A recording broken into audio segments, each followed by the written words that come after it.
Now, for some of our physical friends, this conversation, it feels a little troubling because it sounds to you like what we're saying is, don't face reality. That's exactly what we're saying. Because facing reality just regurgitates reality. Now, there's plenty of reality that you want to keep replicated in your life experience, but you want to learn to be a more selective sifter. So you want to keep the thoughts that feel the best and leave the thoughts that feel the worst. That's if it's a thought that doesn't feel good, general will slow it down. If it does feel good, more specific will speed it up. But you want to be discerning of which it is. So the first thing that you want to do, anytime you're aware that you're feeling any emotion, is say, good for me, my guidance is really working. This is really a good thing. Esther loves driving. She would drive all day, every day, if she could find a place to go and a reason to go there. And she's pretty good at finding a place to go and a reason to go there, and something to drive therein. And all along many of the highways across the country are those little bumps along the edge of the road. And she really enjoys moving along, and every now and again, bump, especially when she was driving the monster bus. It's big, it wants to take up a lot of room. Bump. And she never took it as an indictment of her morality.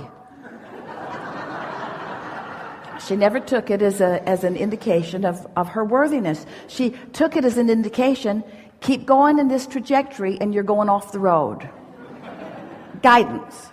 Just guidance. Guidance that is easy to correct from. And that's what your emotions are. That's even what all manifestations are about. Just guidance to help you to correct the trajectory. But you do it with the power of your mind, and you mold it by caring about the way you feel.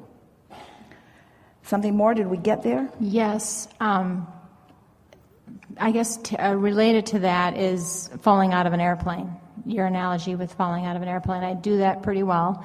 And well, we like that analogy. If you haven't heard it, and if you haven't heard it, where have you been? Because it's the analogy that we use the most. But it's like our physical friends say, Abraham, I have fallen out of an airplane and I have no parachute. What do you suggest I do now? And we say, hang on, it will be over in a little bit. And that's momentum, isn't it? That's right. It. And so sometimes there is a trajectory that you haven't practiced what you really want enough, and so that trajectory is going to play itself out. And will continue to play itself out until you replace it with a different trajectory. But the thing that we so want you to understand is that you don't have to dig down and get to the bottom of those negative trajectories. In fact, there is no bottom. Because the more you try to figure out what's gone wrong, the more the universe will reveal to you more evidence that it is going wrong. Law of attraction is just that way. And so if you will accept that there's no bottom, and so you will stop trying to get to the bottom of it, but instead just take the negative emotion as the indicator, and then at the next best opportunity, reach for a good feeling thought. And what we're saying to you today is, in many cases, not every case, in many cases, the next best opportunity is when you first awaken tomorrow morning. But it's a long time to wait. Yes. But it is the next best opportunity. So once we convinced Esther of that, she didn't want to blow it for the day. Right. In other words, she wanted to get there. She wanted to acknowledge that she was there. And we're not talking about bringing yourself to bouncing off the wall enthusiasm. We're not talking about getting so high that you want to go out screaming into the woods your appreciation of all life. We're not talking about that kind of momentum. There's usually not that kind of momentum first thing in the morning.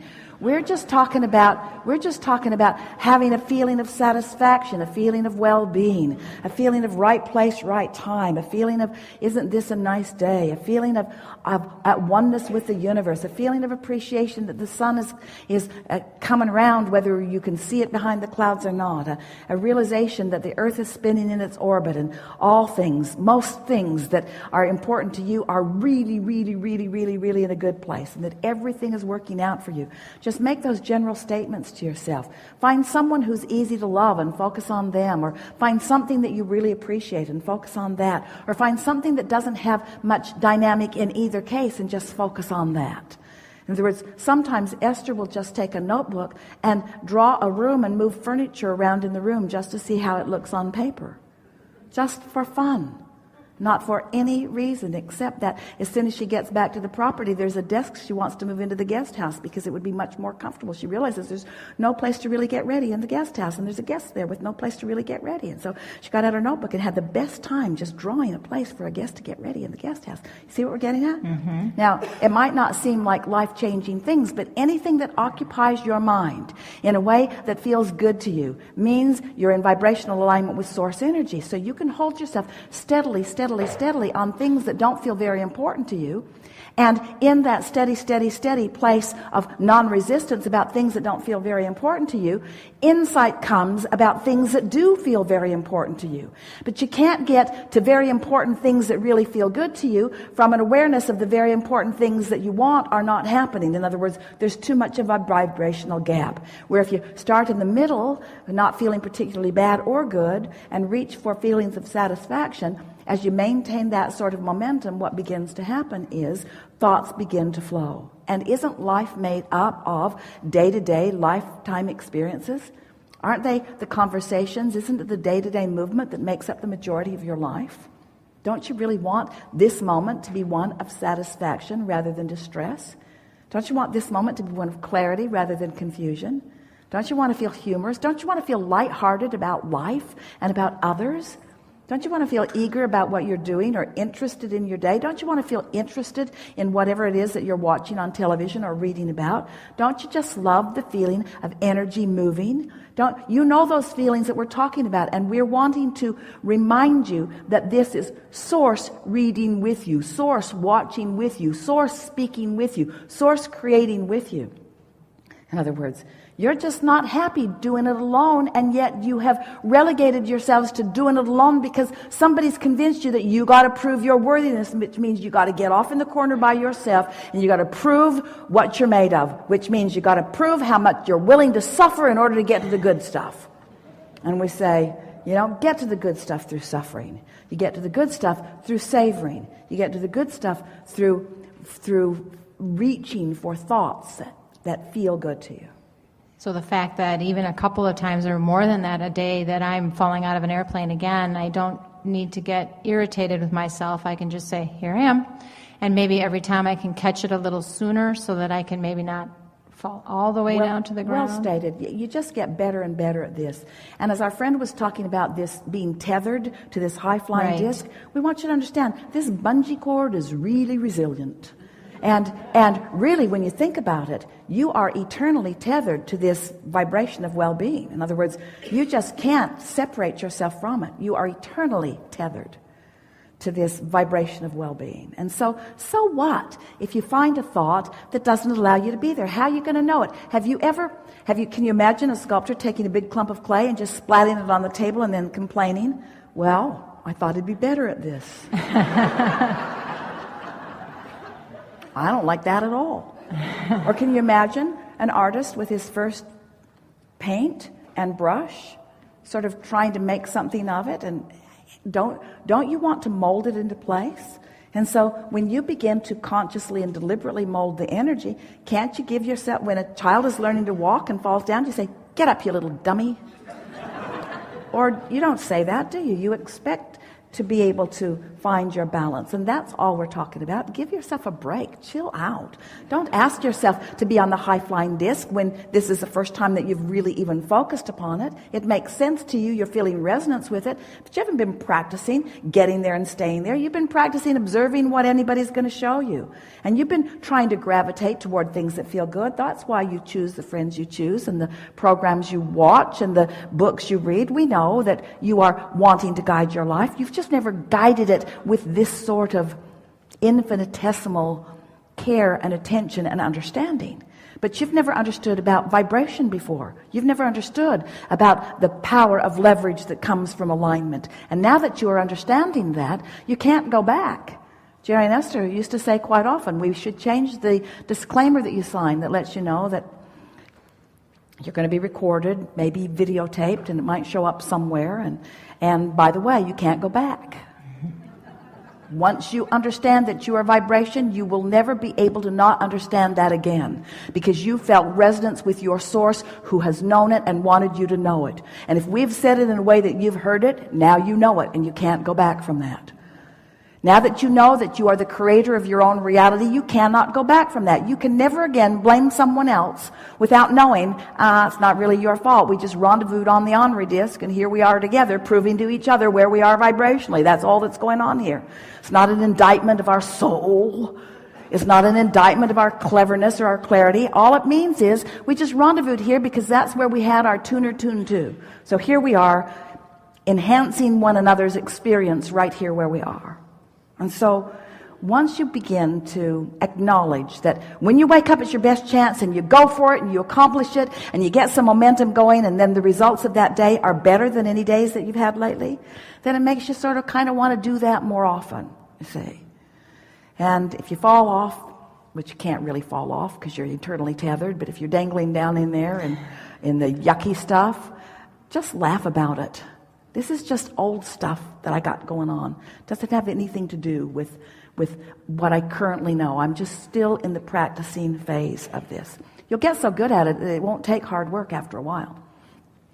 And even though you get really, really, really, really good at it, there's always going to be something that'll take you off, but your resiliency will be the factor that gets better and better and better and better and better. You're never going to reach the place that you can look right at something that you really eternally do not want. You're never going to be able to listen to someone hating out loud and getting you in on the dialogue and not feel the ramifications of that disconnection. You're never going to feel good when you hate. You're never going to feel good when you criticize. You're never going to feel good when you make fun of someone in a negative way. You're never going to feel good when you do that.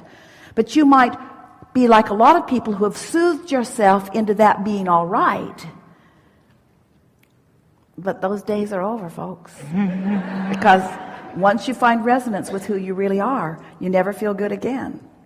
You'll throw your fits, you will, and they'll feel really bad, and you'll bounce back from them easily, you see. And so it's really about how much airtime are you giving? How good do you want to feel? How much momentum do you want to get going there? How much do you want to hook up with this energy that creates worlds? How much clarity do you want? And then one day, soon, you'll be moving through a day, and instead of longing for things to change out there, big things like the lifetime, the vacation of a lifetime, or the relationship of a lifetime, or the dream house or the dream car, instead of reaching for those things that feel way out there, you'll realize that you're walking around in a sort of magical seeming dream from anybody else's perspective, maybe even your own former perspective, where everywhere you go, things are just working out. It's like the universe really has your back. It's like the perfect thought of clarity comes at the perfect time that just helps you to dovetail with this and dovetail with this and dovetail with that, until it just feels like this magical ride where you say the right thing at the right time and somebody else says the right thing at the right time, and doors are just opening and nothing breaks your gait, and you just move with effortlessness, with ease and flow and fun and agility and clarity, and you just say, I love my life. I just love what's going on here.